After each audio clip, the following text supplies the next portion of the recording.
ನಮಸ್ತೆ ಎಲ್ರಿಗೂ. Mother universe ಚಾನಲ್ಗೆ ಎಲ್ರಿಗೂ ಸ್ವಾಗತ. ಇವತ್ತು ನಾವು ಒಂದು ಒಳ್ಳೆ ವಿಷಯದ ಬಗ್ಗೆ ಚರ್ಚೆ ಮಾಡೋಣ. ಒಳ್ಳೆ ವಿಷಯದ ಬಗ್ಗೆ ನಾವು ತಿಳಿದುಕೊಳ್ಳೋಣ. ನಿಜ ಏನು ಅನ್ನೋದನ್ನು ನಾವು ತಿಳ್ಕೊಳ್ಳೋಣ. ಅದರ ಬಗ್ಗೆ ನಾವು ಪ್ರತಿಯೊಂದು ವಿಷಯದಲ್ಲಿ ಅಲ್ಲಿ ಸಂತೋಷವನ್ನು ಹುಡುಕ್ತಾ ಇರ್ತೀವಿ. ಎಲ್ಲೇ ಯಾವುದೇ ಒಂದು ವಿಷಯ ತಗೊಳ್ಳಿ, ನಮ್ಮ ಪರ್ಸ್ನಲ್ ಲೈಫ್ ಆಗಿರ್ಬೋದು ಅಥವಾ ಬೇರೆ ಯಾವುದೇ ವಿಷಯ ಆಗಿರ್ಬೋದು, ನಮ್ಮ ಮನೆಯದಾಗಿರ್ಬೋದು, ಫ್ರೆಂಡ್ಸ್ ಜೊತೆ ಇರುವಂತಹ ಕೆಲವೊಂದು ವಿಷಯಗಳಾಗಿರಬಹುದು, ಅಥವಾ ಕೆಲಸ ಮಾಡುವಂತಹ ಸ್ಥಳಗಳಲ್ಲಾಗಿರಬಹುದು, ಅಥವಾ ಇನ್ನೆಲ್ಲೋ ನಾವು ಹೊರಗಡೆ ಹೋಗಿದ್ದೀವಿ ಅಂತಂದರೆ ಅಲ್ಲಿ ನಾವು ಏನು ನೋಡ್ತೀವಿ ಅಂದರೆ ನಮಗೆ ಸಂತೋಷವೇ ಸಿಗಬೇಕು, ನಮಗೆ ಒಳ್ಳೆಯದೇ ಆಗಬೇಕು, ಈ ರೀತಿಯಾಗಿ ನಾವು ಹುಡುಕಕ್ಕೆ ಹೋಗ್ತಾ ಇರ್ತೀವಿ. ನಮಗೆ ಗೊತ್ತಿಲ್ಲದೆ ಕೆಲವೊಂದು ವಿಷಯಗಳನ್ನು ನಾವು ತಿಳ್ಕೊಳ್ಳೋದು ತುಂಬ ಮುಖ್ಯ. ಇಲ್ಲಿ ಏನಾಗಿದೆ ಅಂತಂದರೆ, ನಮಗೆ ಸಂತೋಷನೇ ಬೇಕು ಅಂಥೇಳಿ ನಾವು ರಿಜಿಸ್ಟರ್ ಆಗಿಬಿಟ್ಟಿರ್ತೀವಿ. ನಮಗೆ ಬೇಕಾಗಿರೋದು ಸಂತೋಷ, ನಮಗೆ ದುಃಖ ಬೇಡ ಅಂತ ಹೇಳಿ ಈ ರೀತಿಯಾಗಿ ನಮ್ಮೊಳಗೆ ನಾವು ಅದನ್ನು ಒಂದು ಬಿಲ್ಡ್ ಮಾಡ್ಕೊಂಡು ಬಿಟ್ಟಿರ್ತೀವಿ. ನಾವು ಹಾಗೆ ಇರಬೇಕು, ಹೀಗೆ ಇರಬೇಕು ಅಂತಂತೇಳಿ. ನಿಜ ಏನು ಅಂತಂದರೆ, ಸಂತೋಷ ಅಂದರೆ ಏನು ಅನ್ನೋದೇ ಗೊತ್ತಿಲ್ಲ ನಮಗೆ. ಸಂತೋಷ, ಆ ಆನಂದ ಅಂದ್ರೇ ಗೊತ್ತಿಲ್ಲ.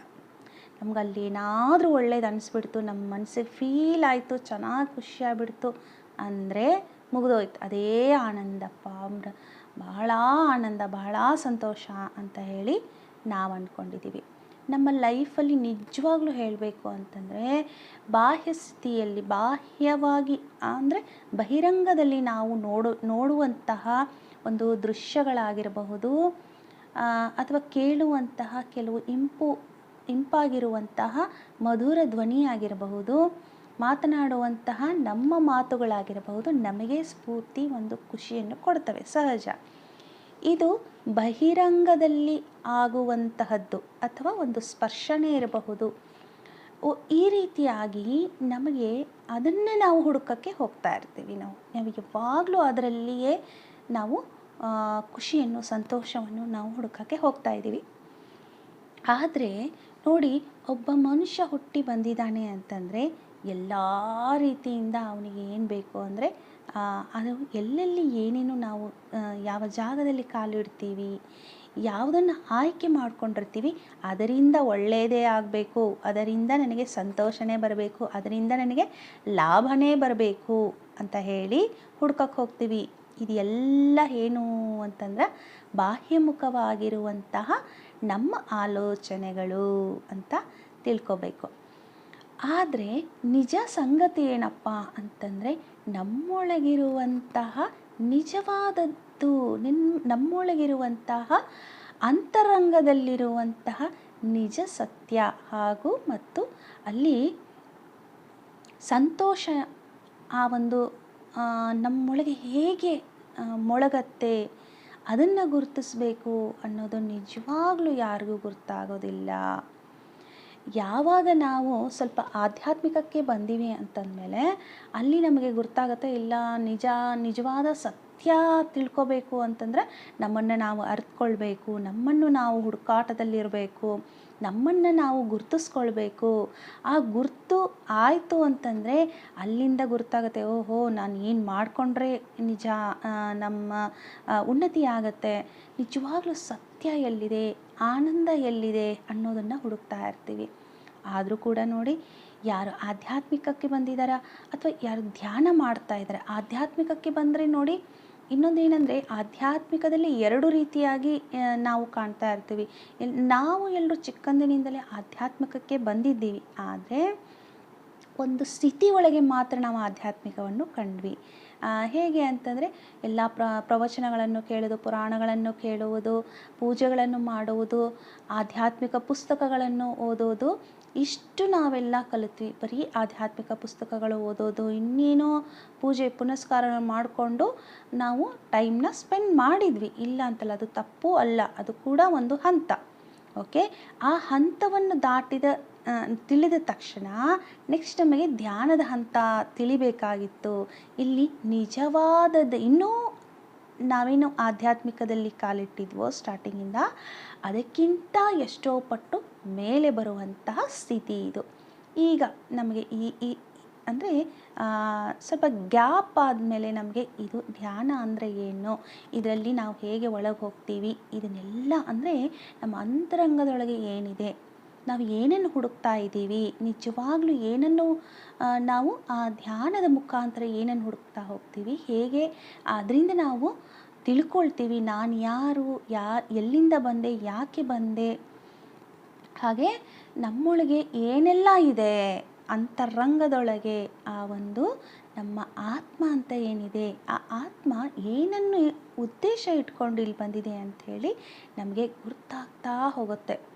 ನಾವು ಅದನ್ನು ತಿಳ್ಕೋಬೇಕು ಅಂತ ಹೇಳಿ ಕೂತ್ಕೊಂಡು ಧ್ಯಾನದಲ್ಲಿ ಕೂತ್ಕೊಂಡಾಗ ಖಂಡಿತವಾಗ್ಲೂ ನಮ್ಮ ಬಗ್ಗೆ ನಮಗೆ ಅರಿವಾಗುತ್ತೆ. ಇದನ್ನು ಎಲ್ಲರೂ ಮಾಡಬೇಕು ಅಂತಲೂ ನಾನು ಕೇಳ್ಕೊತೀನಿ.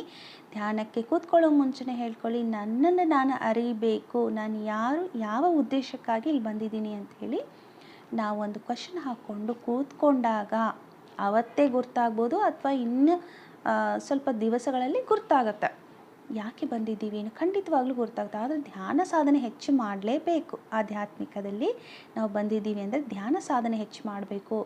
ಇದು ಏನಾಗುತ್ತೆ ಅಂದರೆ ನಾವು ಏನು ಮೊದಲು ಪೂಜೆ ಪುನಸ್ಕಾರ ಪ್ರವಚನ ಕೇಳೋದು ಇವನ್ನೆಲ್ಲ ಮಾಡ್ತಿದ್ವಿ, ಅದಕ್ಕೂ ಎಷ್ಟೋ ಪಟ್ಟು ಮೇಲೆ ಸ್ಥಿತಿಗೆ ನಾವು ಬಂದಿದ್ದೀವಿ ಅಂತ ಅರ್ಥ. ಧ್ಯಾನಕ್ಕೆ ಬಂದಿದ್ದೀವಿ ಅಂದರೆ ತುಂಬ ಮೇಲೆ ಸ್ಥಿತಿಗೆ ಬಂದಿದ್ದೀವಿ ಅಂತ ಅರ್ಥ.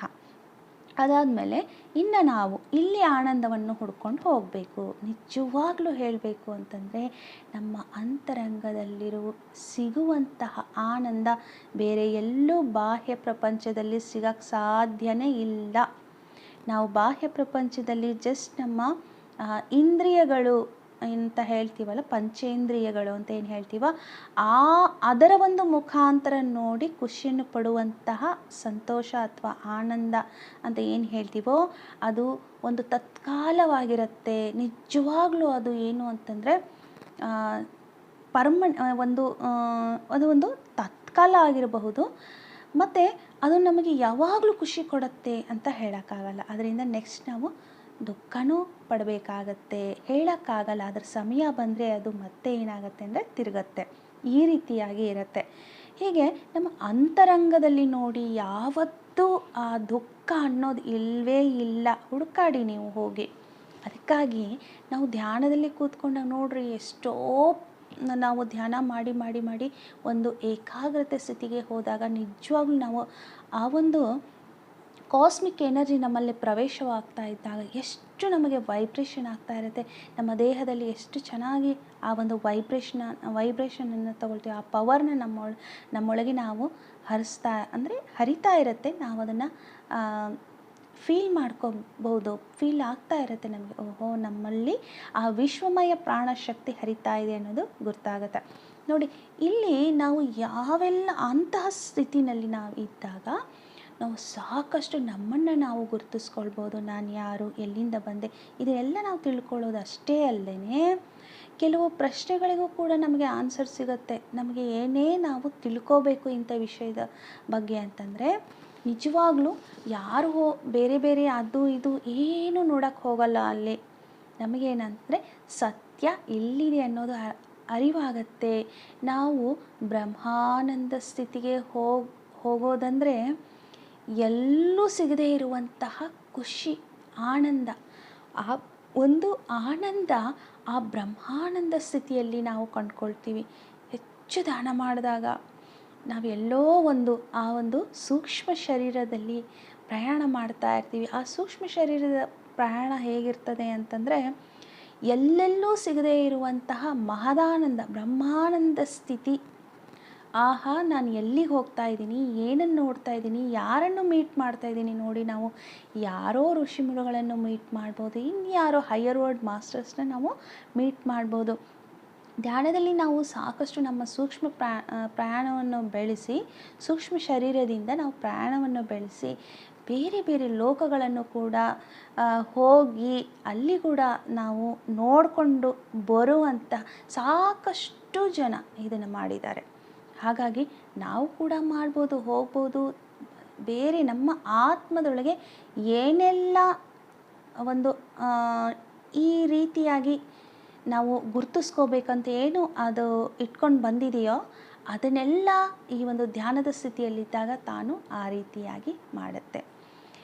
ಹಾಗೆ ನಾವು ಆತ್ಮಕ್ಕೆ ಏನು ಬೇಕಾಗಿದೆ, ಆತ್ಮ ಏನು ಹುಡುಕಾಟದಲ್ಲಿದೆ ನೋಡ್ರಿ.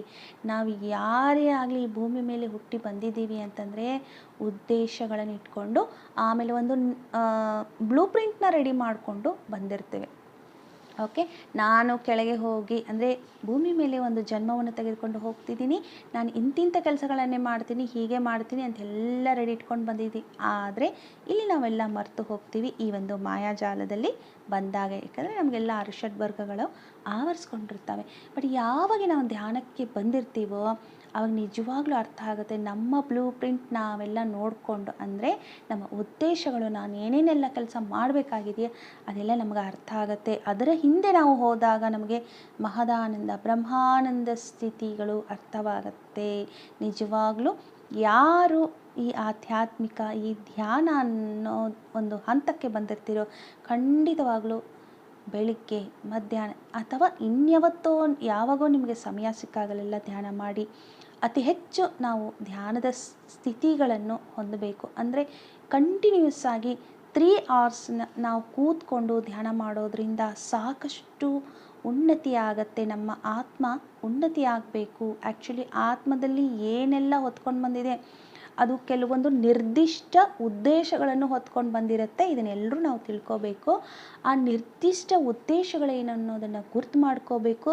ಅದರ ಹುಡುಕಾಟ, ಅದರ ಒಂದು ಆ ಒಂದು ಉದ್ದೇಶವನ್ನು ಫಾಲೋ ಮಾಡ್ತಾ, ಅಂದರೆ ಏನು ಆಗಬೇಕು, ಏನು ಮಾಡಬೇಕು ಅಂತ ಬಂದಿದೆಯೋ ಅದನ್ನು ಗುರುತಿಸಿ ಅದನ್ನು ಮಾಡೋಕ್ಕೆ ನಾವು ಮುಂದೆ ಹೋಗಬೇಕಾಗತ್ತೆ. ಆವಾಗ ಏನಾಗುತ್ತೆ ಅಂತಂದರೆ ಇನ್ನೂ ನಮ್ಮ ಸ್ಥಿತಿ ಎತ್ತರಕ್ಕೆ ಬೆಳಿತೀವಿ. ನಾವು ನಿಜವಾದ ಆನಂದ ಅಲ್ಲಿ ನಮಗೆ ಸಿಗತ್ತೆ.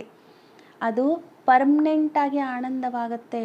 ನಾವು ಬಾಹ್ಯ ಪ್ರಪಂಚದಲ್ಲಿ ನಮ್ಮ ಪಂಚೇಂದ್ರಿಯಗಳಿಂದ ಸಿಗುವಂತಹ ಆ ಒಂದು ಸಂತೋಷ, ಖುಷಿ, ಇದೆಲ್ಲ ತತ್ಕಾಲ. ಜಸ್ಟ್ ನಾವು ಭೂಮಿಗೆ ಬಂದಿದ್ದೀವಿ ಆ ಪಂಚೇಂದ್ರಿಯಗಳ ಮುಖಾಂತರ. ಓಕೆ, ಅದು ಕೂಡ ಇರಬೇಕು, ಇರಬಾರ್ದು ಅಂತಲ್ಲ. ಆದರೆ ನಿಜವಾದ ಸ್ಥಿತಿ, ಆ ಒಂದು ಸಂತೋಷ ನಮ್ಮೊಳಗೆ ಇದೆ. ಇದನ್ನು ಯಾರೂ ಮರಿಬೇಡಿ. ನಮ್ಮ ಆತ್ಮ ಸಾಕಷ್ಟು ಗುರಿಗಳನ್ನು ಹೊತ್ಕೊಂಡು ಬಂದಿದೆ ಅನ್ನೋದನ್ನು ಯಾರೂ ಮರಿಬೇಡಿ. ಅದಕ್ಕಾಗಿ ನಾವು ಏನು ಮಾಡಬೇಕು ಅನ್ನೋದನ್ನು ತಿಳ್ಕೋಬೇಕು. ನಾವು ಏನು ಮಾಡಬೇಕು ಅಂದರೆ ಹೆಚ್ಚು ಧ್ಯಾನವನ್ನು ಮಾಡಬೇಕು. ಹೆಚ್ಚು ಧ್ಯಾನವನ್ನು ಮಾಡ್ತಾ ಮಾಡ್ತಾ ಮಾಡ್ತಾ ನಮ್ಮ ಉದ್ದೇಶಗಳನ್ನು ತಿಳ್ಕೊಂಡು, ಆಮೇಲೆ ಆತ್ಮ ಏನೆಲ್ಲ ಹೊತ್ಕೊಂಡು ಬಂದಿದೆ ಅನ್ನೋದನ್ನು ಕೂಡ ನಾವು ಕೇಳ್ಕೋಬೇಕು. ಕೇಳ್ಕೊಂಡಾಗ ನಮಗೆ ಎಲ್ಲವೂ ಅರ್ಥ ಆಗತ್ತೆ. ಹೀಗಾಗಿ ಈ ರೀತಿಯಾಗಿ ನಾವು ಅರ್ಥ ಮಾಡಿಕೊಂಡು ಆ ಒಂದು ಉದ್ದೇಶ ಏನಿದೆಯೋ ಅದರ ಹಿಂದೆ ಹೋಗಿ ನಾವು ಸಾಧನೆ ಮಾಡಬೇಕಾಗತ್ತೆ. ಸಾಧನೆ ಅಂದರೆ ಬೇರೆ ಏನೂ ಅಲ್ಲ, ನಮ್ಮ ಆತ್ಮದ ಉನ್ನತಿಗಾಗಿ ನಾವು ದುಡಿಬೇಕು. ಇದೇ ಆತ್ಮದ ಉನ್ನತಿ. ಹೀಗಾಗಿ ಎಲ್ಲರೂ ಧ್ಯಾನ ಸ್ಥಿತಿನಲ್ಲಿ ಇದ್ದು ಹೆಚ್ಚು ಹೆಚ್ಚು ಧ್ಯಾನ ಮಾಡಬೇಕು. ಹೆಚ್ಚು ಹೆಚ್ಚು ನಮ್ಮೊಳಗೆ ಆ ಸ್ಥಿತಿ, ಅಂದರೆ ಆತ್ಮದ ಸ್ಥಿತಿ ಎಲ್ಲಿವರೆಗೂ ನಾವು ಹೋಗಬೇಕು ಅನ್ನೋದನ್ನು ತಿಳ್ಕೊಳ್ಳಿ. ಅದನ್ನು ಗುರಿಯಾಗಿ ಇಟ್ಕೊಂಡು ಬಂದಿದೆ ಆತ್ಮ. ನಾನೊಂದೇನೋ ಇಲ್ಲಿ ಕೆಲಸ ಮಾಡೋಕ್ಕೆ ಬಂದಿದ್ದೀನಿ, ಒಂದು ನಿರ್ದಿಷ್ಟವಾದ ಕೆಲಸ ಮಾಡೋಕ್ಕೆ ಬಂದಿದ್ದೀನಿ ಅಂತ ಹೇಳಿ ಈ ಒಂದು ಜನ್ಮವನ್ನು ತೆಗೆದುಕೊಂಡು ಇದೊಂದು ಶರೀರವನ್ನು ತಗೊಂಡು ಬಂದಿದೆ. ಸುಮ್ಮನೆ ಆತ್ಮಗಳು ಬಂದು ಇಲ್ಲಿ ಇರೋಕ್ಕಾಗಲ್ಲ.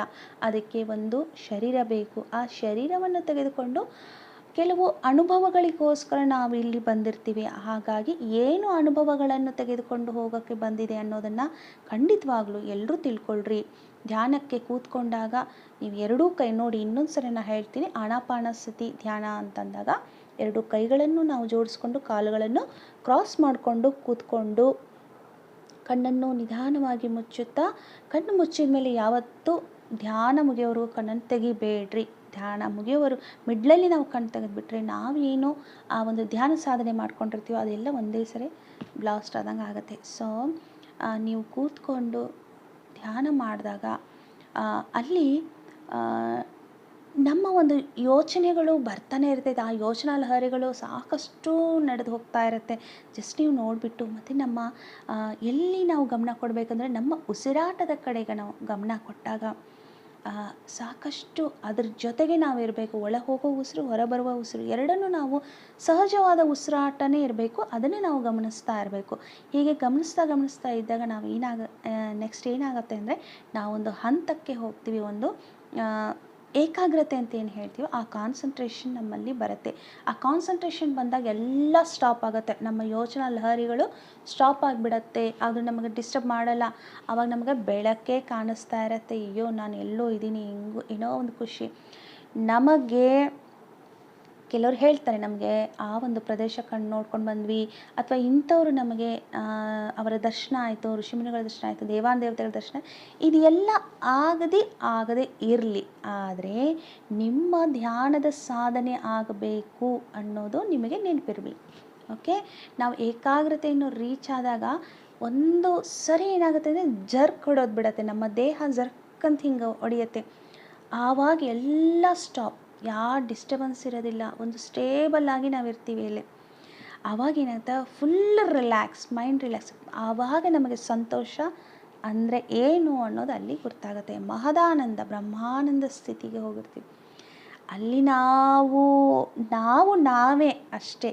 ಆ ಒಂದು ಸ್ಥಿತಿನಲ್ಲಿ ನಾವು ಹೋದಾಗ ತುಂಬಾ ಸಂತೋಷ ಆಗುತ್ತೆ. ಅಲ್ಲಿ ನಮಗೆ ಆ ಒಂದು ಆತ್ಮಕ್ಕೆ ಏನು ಬೇಕೋ ಅದನ್ನು ನಾವು ಕಂಡ್ಕೊಳ್ಳೋಕ್ಕೆ ಸಾಧ್ಯ ಆಗತ್ತೆ. ನಿಜವಾಗ್ಲೂ ಎಲ್ಲರೂ ನೋಡಿ ನಿಮ್ಮೊಳಗಿರುವಂಥ ಸಂತೋಷವನ್ನೇ ಹುಡುಕಿ, ಅಂತರಂಗದಲ್ಲಿರುವ ಸಂತೋಷ ಆನಂದವನ್ನೇ ನಾವೆಲ್ಲ ಕಾಣ್ಕೋಬೇಕು. ಹಾಗಾಗಿ ಪ್ರತಿಯೊಬ್ಬರು ನಿಮ್ಮೊಳಗಿರುವಂತಹ ಆನಂದವನ್ನು ಹುಡುಕಿ, ನಿಮ್ಮೊಳಗಿರುವಂತಹ ನಿಮ್ಮ ಆತ್ಮ ಏನು ಹೇಳ್ತಾ ಇದೆ, ಅದರ ಉದ್ದೇಶ ಏನು, ಅದು ನಿಜವಾದದ್ದ ಜೀವನದ ಉದ್ದೇಶ. ನಾನು ಹಣ ಗಳಿಸ್ಬೇಕು, ಆಸ್ತಿ ಗಳಿಸ್ಬೇಕು ಅನ್ನೋದು ಸುಮ್ಮನೆ ಒಂದು ಜೀವನದಲ್ಲಿ ಬಂದು ನಾವು ಆ ಕೆಲಸ ಮಾಡ್ತಾರೆ, ಅದು ಇರಲಿ, ಅದು ಮಿತವಾಗಿರಲಿ, ಆದರೆ ಒಳಗಡೆ ಇರುವ ಉದ್ದೇಶ, ಅದರ ಹಿಂದೆ ಹೋಗಿ ಅದನ್ನು ನಾವು ಪೂರ್ತಿ ಪ್ರಮಾಣದಲ್ಲಿ ನಾವು ಪಡ್ಕೋಬೇಕು. ಆಮೇಲೆ ಅದನ್ನು ಪೂರ್ತಿ ಪಾಲಿಸಬೇಕು. ಆವಾಗ ಏನಾಗುತ್ತೆ ಅಂತಂದರೆ ನೋಡ್ರಿ, ಪುನರಪಿ ಜನನ ಪುನರಪಿ ಮರಣಂ ಅಂತ ಹೇಳ್ತಾರೆ. ಮತ್ತೆ ಮತ್ತೆ ಹುಟ್ಟಿ ಬರೋದು ಏನಾಗುತ್ತೆ ಅಂದರೆ, ಇಲ್ಲಿ ನಾವು ಆ ಆತ್ಮಕ್ಕೆ ಏನು ಬೇಕು ಅನ್ನೋದು ಗುರ್ತಾಗದೇ ಇದ್ದರೆ ನಾವು ಹಾಗೆ ಒಂದು ದಿನ ನಮ್ಮ ಜೀವನ ಮುಗಿಸ್ಕೊ ಹೋಗ್ತೀವಿ. ಓಕೆನಾ, ನಮ್ಮ ಲೈಫು ಮುಗಿದು ಹೋದ್ಮೇಲೆ ಮತ್ತೆ ಇಲ್ಲಿ ಏನೂ ಮಾಡಿಲ್ಲ ಆತ್ಮ, ಅಲ್ಲಿ ಹೋದ್ಮೇಲೆ ಗುರ್ತಾಗುತ್ತೆ. ಆವಾಗ ಮತ್ತೆ ಆತ್ಮ ಅಂದ್ಕೊಳ್ಳುತ್ತೆ, ನಾನು ಇನ್ನೊಂದು ಜನ್ಮ ತೊಗೊಂಡು ಈ ಸರಿನಾದರೂ ನಾನು ಪೂರ್ತಿಯಾಗಿ ಮುಗಿಸ್ಕೊಂಡು ಬರ್ತೀನಿ, ಈ ಜನ್ಮಕ್ಕೆ ಎಷ್ಟು ಆಗುತ್ತೋ ಅಷ್ಟು ನನ್ನ ಕರ್ಮಗಳನ್ನು ಮುಗಿಸ್ಕೊಂಡು ಬರ್ತೀನಿ, ಮತ್ತು ಇಂಥ ಉದ್ದೇಶನ ಇಟ್ಕೊಂಡು ಹೋಗಿ ನಾನು ಅವೆಲ್ಲವನ್ನು ನಾನು ಮುಗಿಸ್ಕೊಂಡು ಬರ್ತೀನಿ ಕೆಲಸಗಳನ್ನು ಅಂತ ಬರುತ್ತೆ ಮತ್ತೆ. ಸೊ ಈ ಜನ್ಮದಲ್ಲೇ ಮುಗಿದು ಹೋಗುವಂತಹ ಕೆಲವು ಕರ್ಮಗಳು, ಕೆಲವೊಂದು ಉದ್ದೇಶಗಳು ಪೆಂಡಿಂಗ್ ಹಾಗೆ ಇಟ್ಕೊಂಡು ಮಾಡ್ದೇ ಮತ್ತೆ ಅದರ ಜೊತೆಗೆ ಈ ಒಂದು ಜೀವನದಲ್ಲಿ ಮತ್ತೆ ಕರ್ಮಗಳನ್ನು ಅಂದರೆ ಪಾಪ ಕರ್ಮಗಳನ್ನು, ಪುಣ್ಯಕರ್ಮಗಳು ಆ್ಯಡ್ ಮಾಡ್ತಾ ಇರ್ತೀವಿ. ಪುಣ್ಯಕರ್ಮಗಳು ಓಕೆ, ಪಾಪಕರ್ಮಗಳನ್ನು ಕೂಡ ಆ್ಯಡ್ ಮಾಡ್ಕೊಂಡು ಹೋದಾಗ ಇಲ್ಲಿ ಉದ್ದೇಶನೂ ಆಗಿಲ್ಲ, ಮತ್ತು ಪಾಪಕರ್ಮಗಳು ಆ್ಯಡ್, ಮತ್ತು ಅದರ ಅನುಭವಗಳನ್ನು ತೆಗೆದುಕೊಳ್ಳೋಕೆ ಮತ್ತೆ ಮತ್ತೆ ಜನ್ಮಗಳು ಈ ರೀತಿಯಾಗಿ ಇರುತ್ತೆ. ಅದಕ್ಕೆ ಧ್ಯಾನದಲ್ಲಿ ನಮ್ಮ ಉದ್ದೇಶ ಏನು, ಆತ್ಮದ ಉದ್ದೇಶ ಏನು ಅನ್ನೋದನ್ನು ತಿಳ್ಕೊಳ್ಳೇಬೇಕು. ಪ್ರತಿಯೊಬ್ಬರು ಇದನ್ನು ತಿಳ್ಕೊಂಡು ಅದರ ರೀತಿಯಾಗಿ ನಿಮ್ಮ ಜೀವನ ಮಾಡಿರಿ, ಅದಕ್ಕೆ ಇಂಪಾರ್ಟೆನ್ಸ್ ಕೊಡ್ರಿ ಅಂತ ಹೇಳ್ತಾ ಇವತ್ತಿನ ಈ ಒಂದು ವಿಡಿಯೋನ ಕಂಪ್ಲೀಟ್ ಮಾಡ್ತಾ ಇದ್ದೀನಿ.